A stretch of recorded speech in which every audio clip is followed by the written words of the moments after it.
તો બધા મિત્રોને જય દ્વારકાધીશ, જય શ્રી કૃષ્ણ અને જય લાખુમાં. અને અટાણ આપણે વ્લોગ ભાઈ ચાલુ કર્યો છે 10:30 વાગે, કારણ કે રાતની આપણે ભાઈ ડૂસો લીધો થોડોક થી 2 ટ્રેક્ટર આપણે ડૂસો હાર્યો હતો 3 વાગ્યા સુધી, એટલે હવાઈની થોડાક મોડા ઉઠ્યા.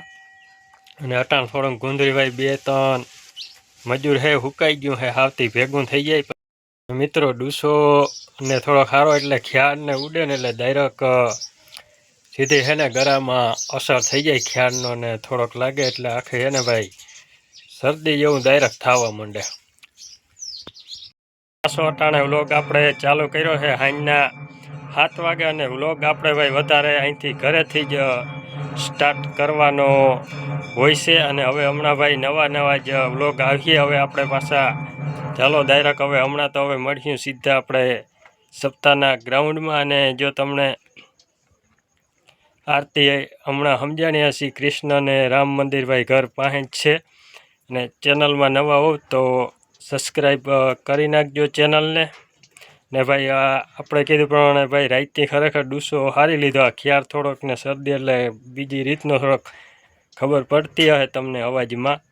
ને આપણે કીધું આગલા વિડીયો તમે જોયું હશે એ પ્રમાણે ભાઈ રાતે જ ડૂમનું કામ કરતા હતા ભાઈ. દીનામાં એ નકર લોખંડની આવે ઉનાળામાં પટ્ટીને અડાય. ભાઈ આપણે આવી ગયા છે સપ્તાહના ગ્રાઉન્ડમાં આયોજનમાં, અને આજ મંડળી હે ભાઈ જુવાનગઢની છે ને, જુવાનગઢની મંડળી હે.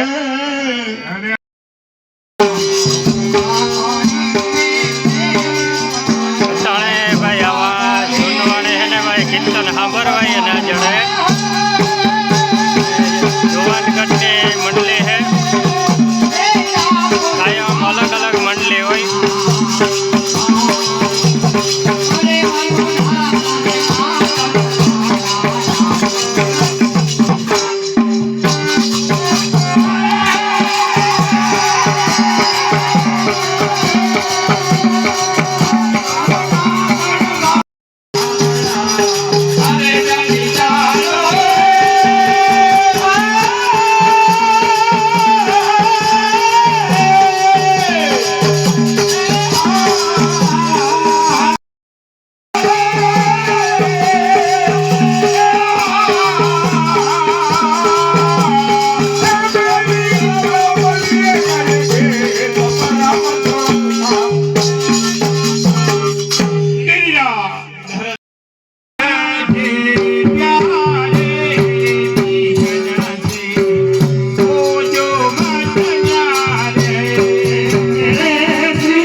પાછા અટાણે આપણે હવાઈરી પાછા વ્લોગ ચાલુ કર્યો. વાગવા આવ્યા છે 7:30 8. ચા પાણી પીને આપણે બધું ભાઈ નાસ્તા કરી અને થોડોક વ્લોગ ચાલુ કરી દઈ. અને રાતે આપણે કીર્તન સાંભળ્યા. ખરેખર ભાઈ જૂના કીર્તનને આવાને સાંભળવાની ને બહુ મજા આવી જાય. આપણે થોડોક આ ગરોન વર પણ કંઈ ભાઈ જીરીક વાર સાંભળતા આવી ને કાયમ અલગ અલગ મંડળી હોય. જામપરની, ખોખરીની એક દી હતા આ બધી, ને આજ જુવાનગઢની મંડળી હતી.